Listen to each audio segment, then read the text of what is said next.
I often highlight this as my favourite Studio Ghibli film, which is Heisei Kassen Ponpoko, or Ponpoko in English. It's the most delightfully bizarre Japanese animation. So odd. So I'll let you explain sort of the mythology and that why it happens in the first place. But for anyone who is outside the Japanese frame of reference, including myself who had to put some research in to understand why this was going on, despite it being delightfully whimsical and quite funny, it's about shape-shifting raccoons with inflatable ball sacks.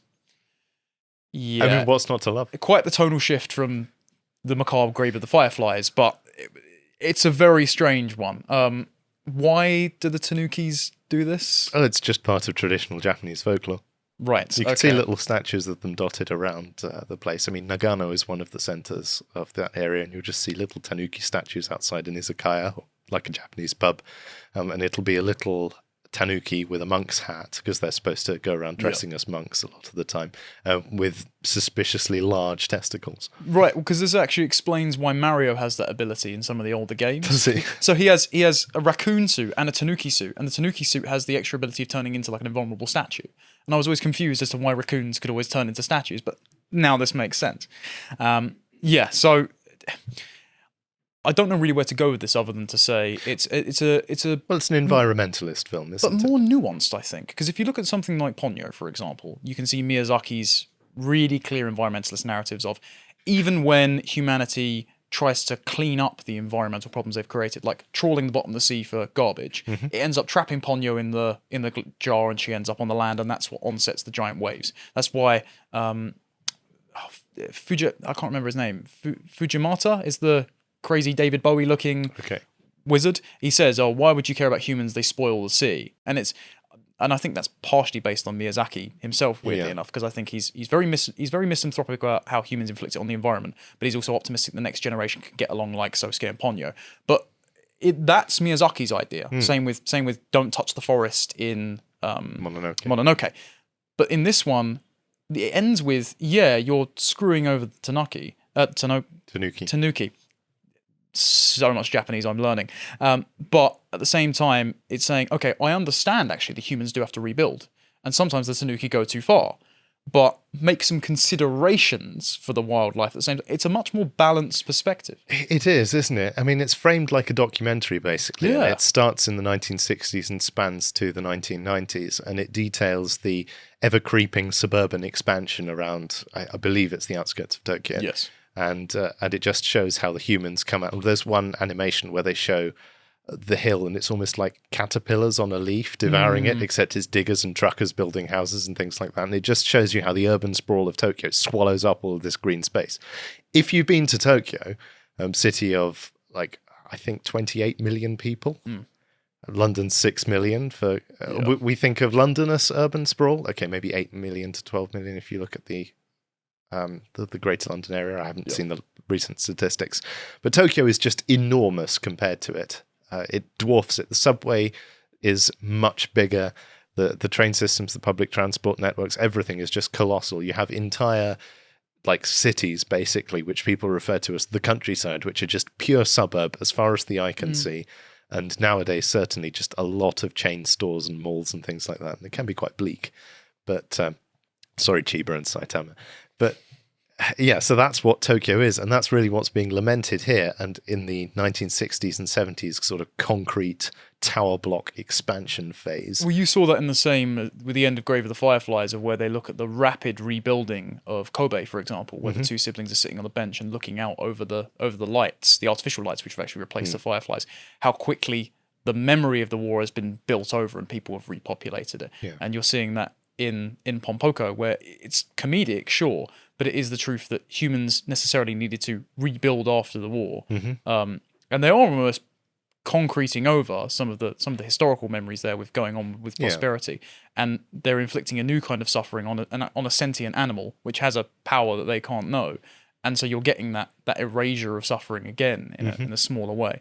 Also, and you see how the Tanuki community tries to deal with this. In many different ways over about 30 years. I found it really interesting as well that it's about 15 minutes in, and you see it right up until the hour mark of the film, in that the human behaviour starts affecting the Tanukis as to where, like, for example, they say, "Oh, don't have kids," to the women, and go to work, and it's all this, and it almost parallels the the induction of women to the Japanese workforce and the creation of herbivorous men, despite their natural inclination to then chase after the women and get very amorous in the springtime. But yeah, and then you also see how human behavior, that bloodlust sets in with, I know Clancy Brown voiced him in the dub. I forget his name. Gonto, where they keep trying to do these military coups, which you actually spoke about before. Yeah, we had a little chat about that. You said you thought it reminded you of like a communist takeover. It reminded me of Lenin and the Bolsheviks, but obviously that's my frame of reference, whereas you immediately drew I what thought actually happened in it Japan. looked like Japanese militarism to me, partly because of the aesthetic being so clear with them holding sticks and bandanas and that. And they burst in on the meeting and basically commandeer the committee. And then what happens straight after that? Isn't there like a mountain of prawns that they're distracted by? They're talking about, if we get rid of all the humans, and this is where the equilibrium comes in again, if we get rid of all the humans, we won't have their garbage to sift through, and they all start drooling over tempura. And so they just abandon the plan. Because they're obviously being tanuki in Japanese mythology, obsessed with human food and human stuff, because tanuki are scavengers. They're a bit like urban foxes, their relationship to Japanese people. Yeah, and I definitely say that your comparison is going to be the more apt one, because of course it has the visuals of the Japanese, etc. But there are commonalities between these movements at the time, and you can see the sort of same thing with the rapid urbanization of the Soviets, for example, of how they ended up erasing all their environmental sentiment. So there's a bit in Solzhenitsyn's Gulag Archipelago where he said, I once used to stroll through these forests, but forced logging, which we call a form of dry execution, has been inflicted on us, and now I walk beneath the pines and the birches with a shudder of revulsion.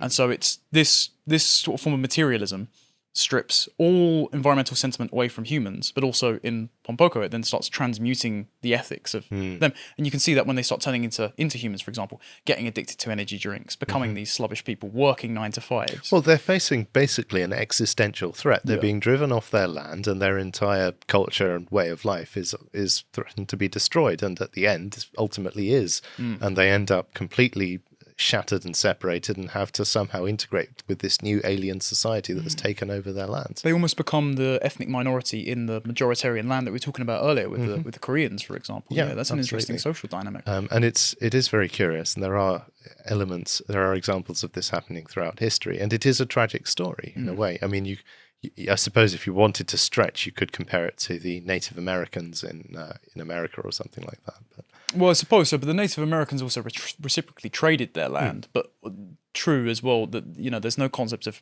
property rights among the Tanuki. They actually inhabit an old, dilapidated human structure as their meeting point in the temple, let's be a little bit fair to the Japanese in Poko in that they don't really know that the Tanuki exist as sentient creatures in any way. No, they don't know they can actually shapeshift. Yeah, and there are some people who are sympathetic. So a news crew turns out at some point. And he goes out and there's like this nursery rhyme to let the Tanuki come out. And you say to kids, if you do this nursery rhyme, the Tanuki can't resist and they have to come out and say hello. Yeah, they give them a voice. Whereas I think, and this goes back to what Miyazaki said, the kids don't know these days when he was talking about the hand chop in Spirited Away to get rid of bad spirits. The materialism of the post-war reconstruction. There is such a wealth of cultural, almost superstitious knowledge like this, which has just disappeared. Yeah, well, that has distanced them from all of these creatures you see in this cavalcade carnival they use to spook all the humans. And you get it's John DiMaggio's character in the dub. Everyone's going to recognise him as either Jake the Dog or Joker from Under the Hood. But he's really drunk, and he's sitting there going, I remember these creatures under the bed, and this is just that version of it. I grew up to realise they weren't real. You're getting that disenchantment from Japan's past because it's been nihilistically abluted by their involvement in the war, and now you're getting this new material reconstruction of where I remember you talking to Josh about it, said they couldn't believe that in the West you could just buy everything. You could just go and buy a castle, whereas that had to be inherited through honor. And so that's been distanced from partly this. that had been that process had already begun in the Meiji era, but absolutely by the time of the American occupation it was game over for old traditional ways of trade. So there's a complete disbelief or just amnesia to the fact that the Tanuki are this transforming character. So it's not that the Japanese didn't know because it was cemented in their culture, but almost the war had erased that memory. And so now when the news crew come out and say, we'll give you a voice, they almost don't believe the fact that Tanuki can speak back. Yeah. And then that comes to the end of where the kids and the mum have moved into the town and the Tanuki try and Care Bear stare the original forest into action, and they accidentally like resurrect in the vision the humans that used to be there that were dead and some of their old Tanuki comrades. There's a scene of the rider firing the arrow at the fleet, for example, which is a really famous scene from Heike Monogatari, which is the story of the war between the Minamoto clan and the Taira clan, with the very birth of the samurai era in about 1136, so about that time. And this is a famous scene where one of the, I think it's a Minamoto archer, performs this feat of archery by knocking a fan out of the air of the ship, and the Minamoto then win the fleet battle. So there's all of these callbacks and references to eras in Japanese history and culture, which just look bizarre if you're watching it for the first time. And it's an immensely rich work of animation just for showing all of this and bringing it to you as a feast of cultural value. Yeah, it has really, really strong rewatch value. But then you have this, the distance from the metaphysical bleeds into that family, who then see when the Tanuki try and enter their own illusion, they realize they haven't been able to terraform it at all. It's like the masters of transformation didn't actually change things. They only changed things to the Tanuki. Yeah.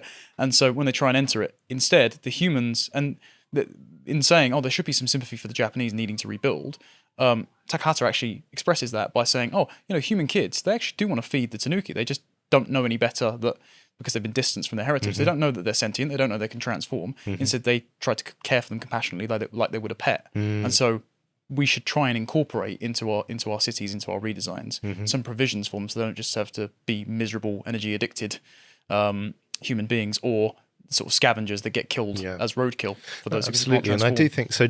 Japan, as far as I can tell, at least doesn't have nearly as strict planning laws as we have in the UK, but then I think we have some of the strictest and most egregious regulations there are. But for example, when I was living in Japan, there was a lovely park that I would go to, and on a clear day, you could just see Mount Fuji in the background. So you're sitting on the hill, maybe having your packed lunch or whatever it may be, and you're just watching Mount Fuji as hundreds and hundreds of years of Japanese people may have sat on that hill among the plum blossoms and watched Mount Fuji. And then while I was living there, they put up a tower block, not a massive one, maybe about 5 stories, and it was literally like a postage stamp that blotted Mount Fuji from the sky, from that vantage point from the hill. And it's just like, and I feel it's this kind of, not nostalgia, but this exasperation with how progress can sometimes go backwards by deleting something of sort of intangible value for material gain. Well, before we come on to how the countryside was also reciprocally shaped by human endeavour and why we should preserve that, and just briefly and only yesterday, I did read this mad thing speaking to the rate of Japanese construction in a BBC article. In a single decade between 1950 and 1960, when Poko is set, the population of Tokyo swelled by nearly 5 million inhabitants, from 22.6 million in Tokyo's 23 wards by nearly 3 million to 8.3 million inhabitants. The construction of large non-wooden buildings increased by 770% between 53 and 60, and smaller buildings were immediately replaced by the high-rises. Yeah, so part of that is because when the Korean War happens in 1950 to 1953, America completely changes its stance on Japan, realizing that it needs it as a partially militarized buffer against the Soviet Union. And so it starts using Japanese industry a lot, making use of the cheap labor there. And so you've suddenly got a lot of capital inflows, which help to promote this enormous scale of rebuilding. To watch the full video, please become a premium member at lotuseaters.com.